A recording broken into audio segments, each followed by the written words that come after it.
Les prisonniers qui défient la logique de la vie et du temps ne sont pas que des histoires de films. Ce sont des personnes réelles qui ont survécu à des peines si longues qu'elles semblent briser toutes les règles de l'imaginable.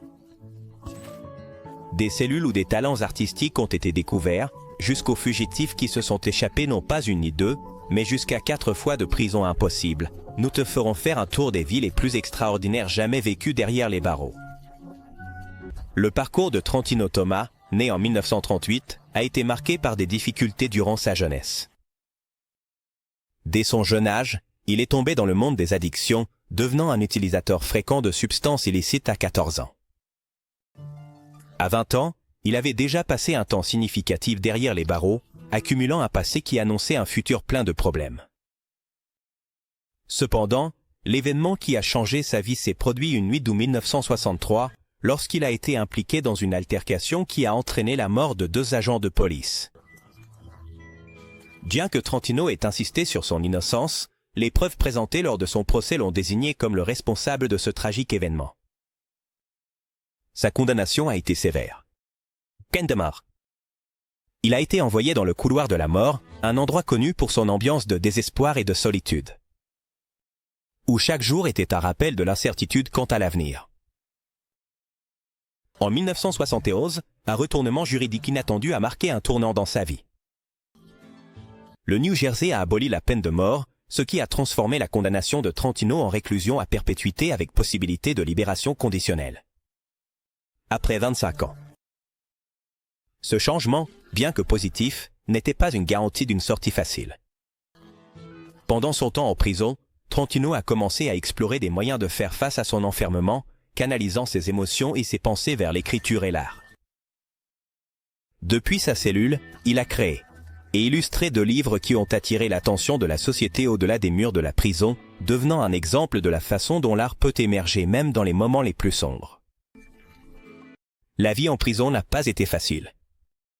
Trentino a dû faire face à un système qui ne favorisait pas toujours les détenus cherchant à se racheter. Cependant, sa détermination et sa capacité à créer quelque chose de significatif, au milieu de l'adversité. Cela l'a aidé à gagner un certain respect parmi ses camarades et les fonctionnaires de la prison. Enfin, en 2002, après avoir purgé 38 ans derrière les barreaux, Trentino a obtenu la libération conditionnelle. Justice tardive pour Johnson Ricky. Il n'avait que 19 ans quand sa vie a changé radicalement en 1975. Un jeune plein de rêves a vu comment le système judiciaire lui a arraché sa liberté. Il a été accusé, avec ses amis Wiley et Ronnie Brigman, d'avoir participé à un homicide qui a choqué la communauté. La victime était Harry Frank, un vendeur local, et l'affaire a été construite exclusivement sur le témoignage d'un enfant de 13 ans, nommé Eddie Verno. Ce jeune a déclaré avoir été témoin du crime, une affirmation qui s'est révélée fausse. Le procès était un défilé d'erreurs. Il n'y avait pas de preuves physiques liant Johnson ou les Brigman au meurtre. Pourtant, Ricky a été condamné à la peine de mort. À ce moment-là, il ne pouvait pas imaginer que le destin lui réservait une longue et tortueuse bataille pour la vérité. Les appels ultérieurs ont réussi à transformer sa condamnation en réclusion à perpétuité, mais il continuait à faire face à la réalité de passer toute sa vie derrière les barreaux pour un crime qu'il n'avait pas commis. Des décennies plus tard, en 2013, un tournant surprenant a changé le cours de son histoire. Eddie Verno, le témoin clé, s'est présenté devant le tribunal et a admis avoir menti dans sa déclaration originale. Il a révélé que la police l'avait pressé de témoigner contre Johnson et les Brigman. De plus, il a avoué qu'il n'était même pas sur les lieux du crime au moment des faits. Il était dans un bus scolaire, à des kilomètres de là, quand le meurtre a eu lieu. La révélation de Vernon a fait s'effondrer l'affaire contre Johnson. En 2014, après avoir passé 39 ans en prison, Ricky a finalement été exonéré. Ils ont également libéré Wiley Brigman, qui avait partagé le même destin, et Ronnie Brigman, qui avait déjà été libéré en 2003. Le système judiciaire leur a accordé une indemnisation de plusieurs millions comme compensation pour le temps perdu. Mais, comme beaucoup l'ont remarqué, aucun argent ne pourrait leur rendre les années qu'ils ont passées enfermés injustement. La lutte d'Otis Johnson. Il n'avait que 25 ans quand il a été arrêté en 1975 pour un crime qu'il a toujours nié avoir commis. Il marchait tranquillement dans une rue de Harlem, à New York, quand un groupe de policiers l'a arrêté. Sa prétendue culpabilité était basée uniquement sur le fait qu'il portait une veste marron. La même description superficielle donnée par un témoin lors d'une fusillade contre un agent de police. Malgré l'absence de preuves physiques et de témoins fiables, Johnson a été condamné à une peine de 25 ans à la réclusion à perpétuité. Pendant son incarcération, Johnson a fait appel à sa formation antérieure en tant que moine à Hong Kong pour trouver la paix et un sens au milieu du chaos.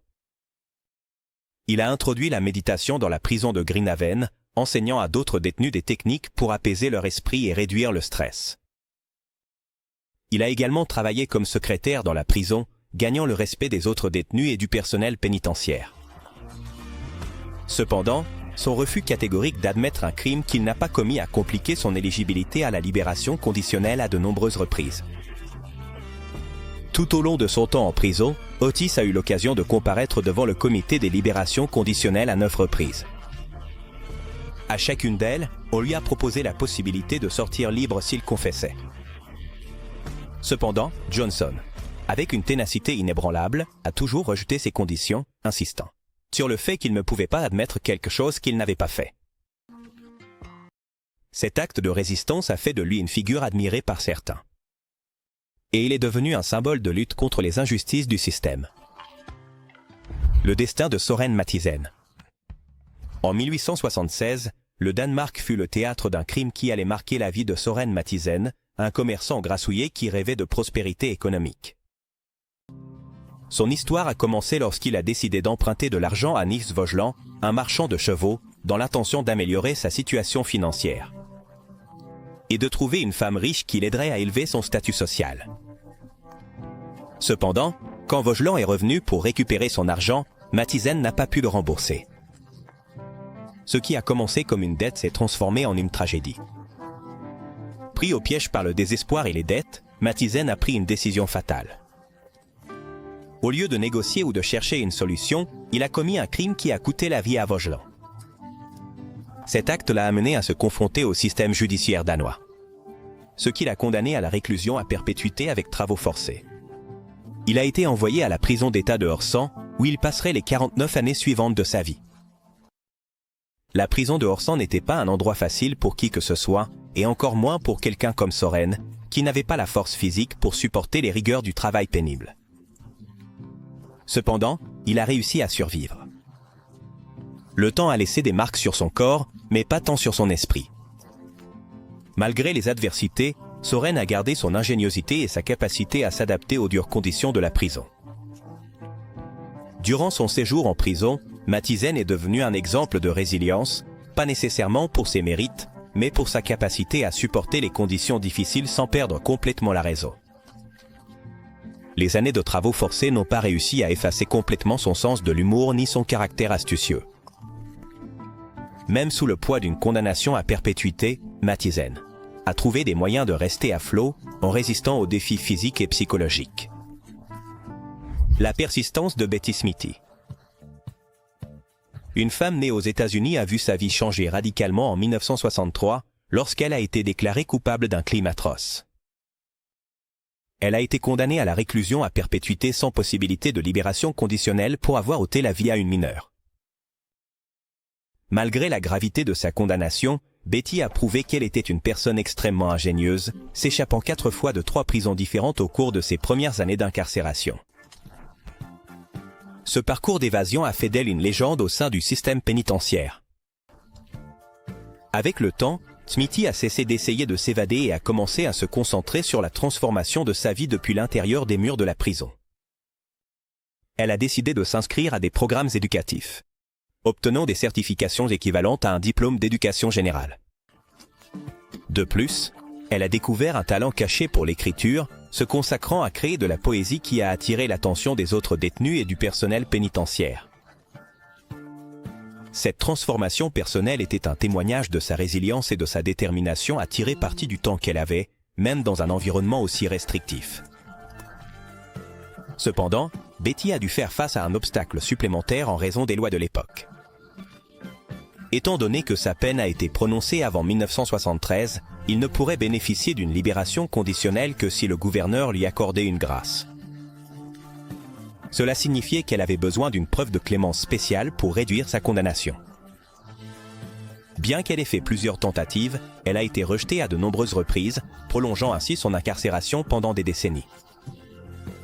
Enfin, en 2003, Smithy a présenté un nouvel appel, qui a également été rejeté.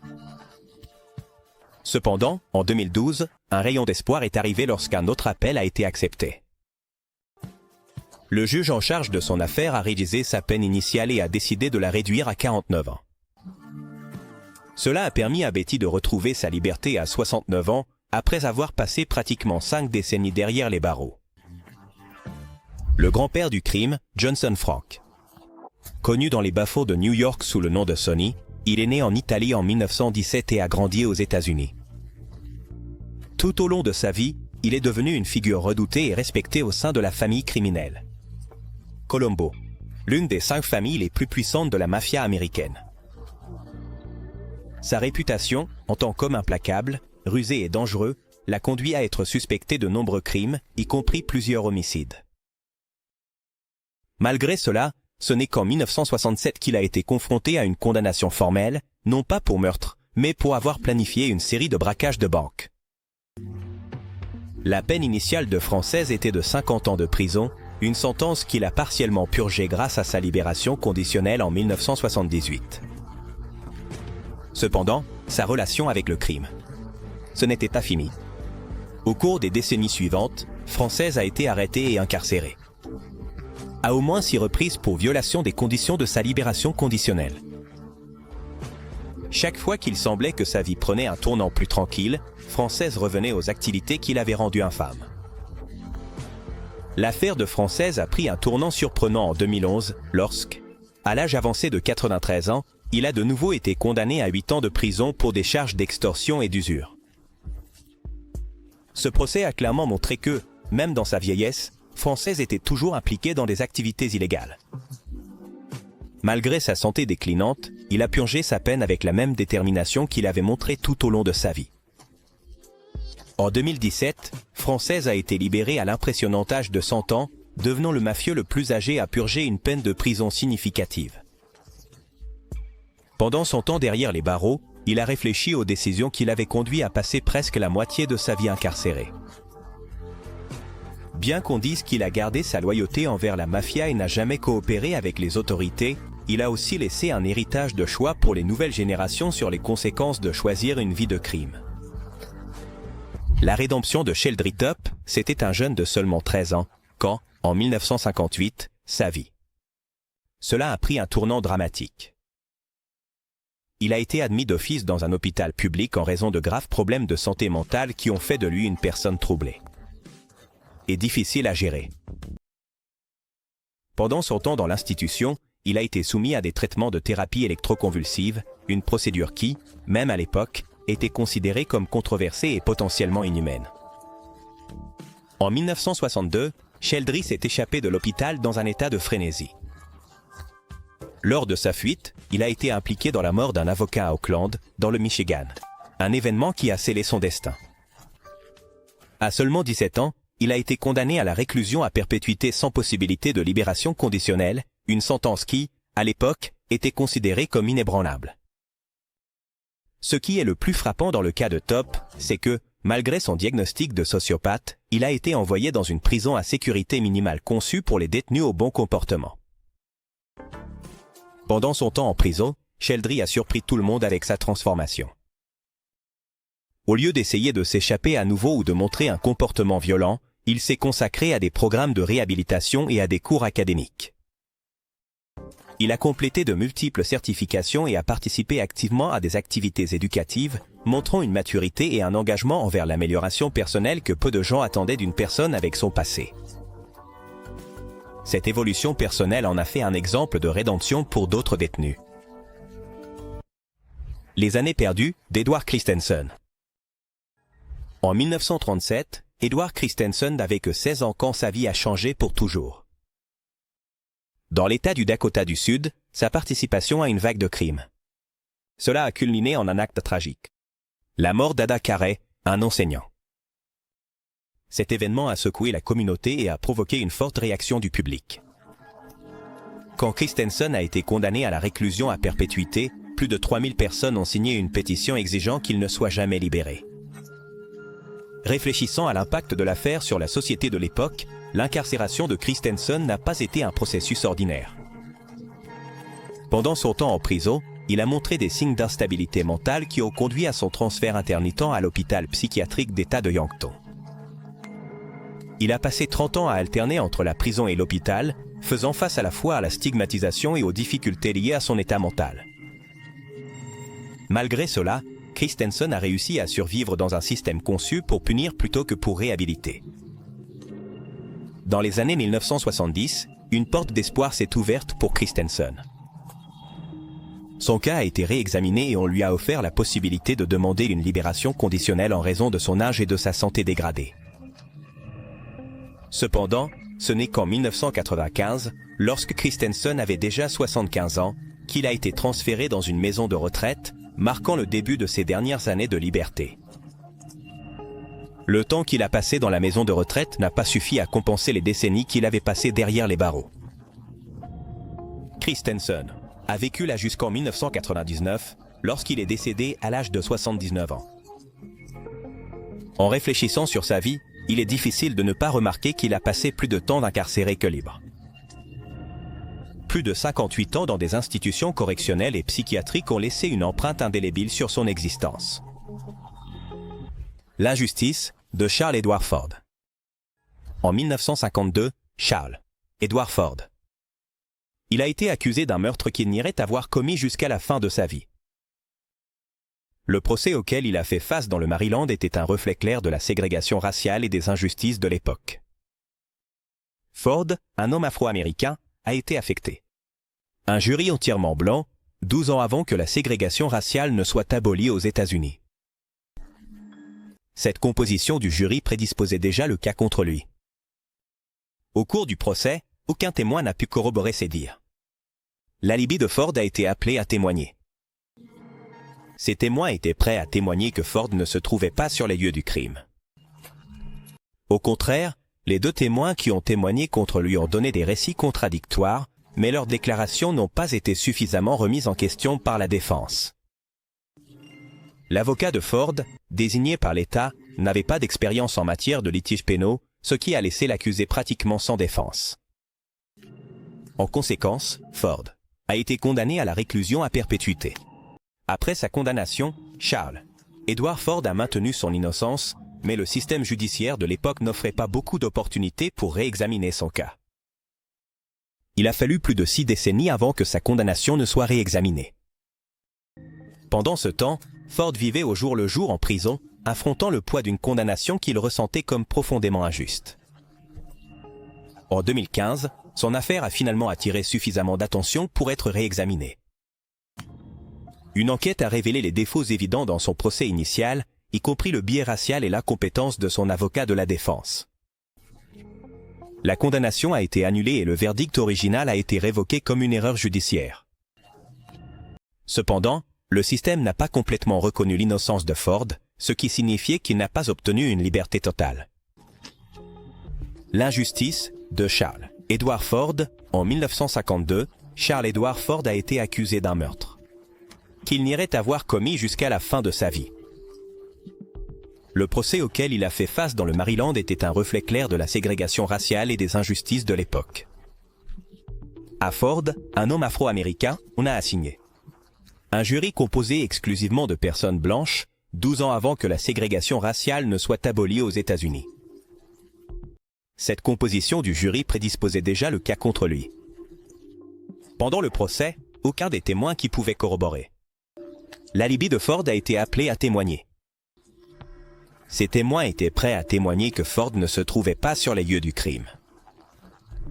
Au contraire, les deux témoins qui ont témoigné contre lui ont donné des récits contradictoires, mais leurs déclarations n'ont pas été suffisamment remises en question par la défense. L'avocat de Ford, désigné par l'État, n'avait pas d'expérience en matière de litiges pénaux, ce qui a laissé l'accusé pratiquement sans défense. En conséquence, Ford a été condamné à la réclusion à perpétuité. Après sa condamnation, Charles Edward Ford a maintenu son innocence, mais le système judiciaire de l'époque n'offrait pas beaucoup d'opportunités pour réexaminer son cas. Il a fallu plus de 6 décennies avant que sa condamnation ne soit réexaminée. Pendant ce temps, Ford vivait au jour le jour en prison, affrontant le poids d'une condamnation qu'il ressentait comme profondément injuste. En 2015, son affaire a enfin attiré suffisamment d'attention pour être réexaminée. Une enquête a révélé les défauts évidents dans son procès initial, y compris le biais racial et l'incompétence de son avocat de la défense. La condamnation a été annulée et le verdict original a été révoqué comme une erreur judiciaire. Cependant, le système n'a pas complètement reconnu l'innocence de Ford, ce qui signifiait qu'il n'a pas obtenu une liberté totale. La résilience de Richard Onak est devenue un cas emblématique au sein du système pénitentiaire américain. En 1899, il a été condamné à la réclusion à perpétuité pour sa participation à la mort de Walter Kohler. Un cas si ancien qu'il n'existait même pas de photographie pour documenter les personnes impliquées. Au lieu de cela, son image a été représentée par des illustrations dans les journaux de l'époque. Ce jeune homme, alors inconnu, était destiné à passer la majeure partie de sa vie derrière les barreaux. Les premières années de sa condamnation, il les a passées dans le célèbre centre pénitentiaire de Joliet, dans l'Illinois. Cette période initiale n'a pas été exempte d'incidents. Onak a attaqué un sous-directeur avec un couteau improvisé, ce qui lui a valu 20 jours d'isolement, et un transfert à la prison de Menard.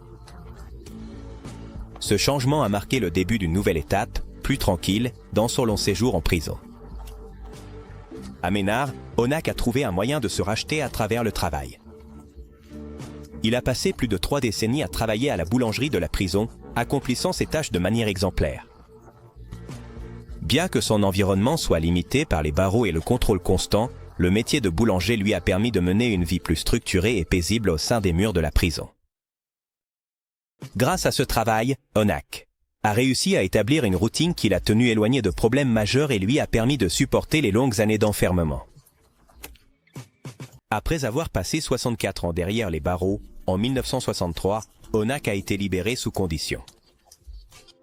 Sa libération a marqué la fin de l'une des peines les plus longues, purgées dans leur intégralité jusqu'à ce moment-là. Cependant, la vie en dehors de la prison a été un défi pour un homme qui avait passé plus de temps enfermé que libre. Le monde avait changé de manière drastique depuis l'arrestation d'Onak, et s'adapter à cette nouvelle réalité n'a pas été une tâche facile. L'héritage de Paul Gedel Jr. Il n'avait que 17 ans quand, en 1911, sa vie a changé à jamais. Il a été arrêté et condamné à la réclusion à perpétuité pour la mort d'un vieil homme lors d'un vol raté. Gedel avait utilisé du chloroforme pour tenter d'assommer sa victime, mais celle-ci est morte asphyxiée dans le processus. Bien que le jeune ait affirmé n'avoir eu aucune intention de lui ôter la vie, son procès n'a montré aucune clémence, et il a été envoyé en prison avec une peine minimale de 20 ans. Gedel a commencé sa vie en prison, dans un monde qui est rapidement devenu étranger pour lui. Quand en 1931 il a rempli son exigence de 20 ans et était éligible à la libération conditionnelle, les circonstances de son environnement et son état d'esprit l'ont poussé à la refuser. À ce moment-là, il avait déjà passé tellement de temps enfermé que le monde extérieur lui semblait étranger et terrifiant. Les décennies ont continué à s'accumuler et Gedel a passé les années 40, 50, 60 et 70 derrière les murs de la prison. Pendant ce temps, il est devenu une figure notable en raison de la longueur de son incarcération, mais aussi une sorte d'institution au sein du système pénitentiaire. Ses camarades et les gardiens le connaissaient bien, et sa vie s'était complètement adaptée à la routine de l'enfermement. La prison était chez lui, et l'idée de la quitter lui semblait déconcertante. En 1974, après plus de 60 ans, derrière les barreaux, on lui a de nouveau proposé la libération conditionnelle. Cette fois, Gedel a accepté, bien que non sans une certaine réticence. Cependant, ce n'est qu'en 1980 qu'il a finalement été libéré. À ce moment-là, il avait 86 ans, ayant passé un record de 68 ans et 8 mois en prison, devenant ainsi le détenu ayant purgé la peine la plus longue aux États-Unis jusqu'à ce moment-là. Le retour éternel de Johnson Van Dyke Grigsby. En 1908, Johnson Van Dyke Grigsby a été condamné pour meurtre au deuxième degré après une violente altercation dans un bar. La bagarre, qui a commencé à cause d'une dispute pendant une partie de cartes, a abouti à la mort d'un homme. Pour éviter la peine de mort, Grigsby a plaidé coupable et a été condamné à la réclusion à perpétuité dans la prison d'État de l'Indiana. Il a commencé à purger sa peine à une époque où Theodore Roosevelt était président. Et le modèle T de Ford commençait à peine à changer le paysage du transport. Au cours des années suivantes, Grigsby a vécu dans la structure rigide du système pénitentiaire. Il a demandé la clémence à 33 reprises, mais chacune de ses demandes a été refusée. Au fil du temps, le monde au-delà des barreaux changeait radicalement, mais la vie de Grigsby restait figée dans le temps, piégée dans une routine monotone et sans espoir de liberté. Après plus de 6 décennies derrière les barreaux, en 1974, Grigsby, déjà un vieil homme, a été transféré dans une maison de retraite au Michigan. La décision de lui permettre de sortir de prison a été prise en considération de son âge avancé et de son état de santé. Cependant, ce qui aurait dû être un nouveau départ pour Grigsby s'est avéré être un défi écrasant. Après avoir passé tant de temps en prison, le monde extérieur lui semblait étrange et incompréhensible. La peine interminable de Joseph Ligon en 1953. En 1953, Joseph Ligon n'avait que 15 ans lorsqu'il a été arrêté et condamné à la réclusion à perpétuité sans possibilité de libération conditionnelle. Né en Pennsylvanie, Ligon faisait partie d'un groupe d'adolescents qui, sous l'effet de l'alcool, ont entrepris une vague de crimes violents qui a laissé 8 personnes blessées et 2 hommes morts. Bien que Ligon ait admis sa participation aux faits, il a toujours nié avoir été directement responsable des morts. La peine de Ligon était particulièrement sévère. En Pennsylvanie, l'un des rares États où la réclusion à perpétuité était permise pour les mineurs sans possibilité de libération conditionnelle, cette condamnation signifiait qu'un adolescent passerait le reste de sa vie en prison. Pour Ligon, les années de prison se sont transformées en décennies, marquées par une routine implacable et une déconnexion complète du monde extérieur. Pendant son temps en prison, Ligon est devenu le détenu juvénile le plus ancien au monde à purger une peine de réclusion à perpétuité. Cependant, son cas a pris un tournant important en 2012, lorsque la Cour suprême des États-Unis a déclaré inconstitutionnelles les peines de réclusion à perpétuité obligatoires pour les mineurs. Cette décision a ouvert la porte pour que Ligon et d'autres dans sa situation puissent demander une révision de leur cas. En 2017, à Ligon, on a proposé la possibilité de sortir en liberté conditionnelle. Mais, étonnamment, il a rejeté la proposition. Il a soutenu qu'il n'accepterait aucun type de liberté qui le maintiendrait sous la supervision du système judiciaire. Pour Ligon, une véritable libération signifiait être complètement libre, sans restriction ni condition. L'erreur et la rédemption, de René Lima-Marin. Il n'avait que 19 ans quand, en 1998, il a décidé de rejoindre son ami Michael Clifton pour commettre 2 vols dans des magasins de vidéos au Colorado. Bien que les incidents n'aient pas entraîné de blessures graves ni de mort, le système judiciaire a été implacable. Les procureurs ont divisé les délits en plusieurs chefs d'accusation, accumulant une peine de 98 ans. Pour Lima-Marin, une peine qui semblait excessive compte tenu de la nature de ses crimes. La vie de Lima-Marin en prison a commencé avec une routine stricte, mais il n'a pas permis que cela définisse son existence. Il s'est concentré sur sa réhabilitation, profitant de programmes éducatifs et montrant un comportement exemplaire. Cependant, dans un tournant surprenant, une erreur administrative. En 2008, il a changé de destin. Les dossiers indiquaient que ses peines seraient purgées simultanément et non consécutivement, ce qui lui a permis d'être libéré après seulement 10 ans derrière les barreaux. En retrouvant sa liberté, Lima-Marin a profité de chaque instant pour reconstruire sa vie. Il a trouvé un emploi, a fondé une famille et est devenu un citoyen modèle. Pendant 6 ans, il a vécu avec dévouement et un but, s'efforçant de contribuer positivement à la communauté. Cependant, en 2014, l'administration judiciaire a corrigé l'erreur dans sa documentation et a ordonné son retour en prison. La nouvelle a été dévastatrice pour Lima-Marin et sa famille. Cependant, le juge qui a examiné son cas a estimé que, malgré l'erreur administrative, l'emprisonner à nouveau serait un acte injuste et disproportionné. L'impact positif que l'imam marin avait eu pendant son temps en liberté a pesé plus que les subtilités juridiques. En 2017, il a obtenu la liberté définitive, un moment qui a marqué la fin d'un chapitre long et tumultueux de sa vie.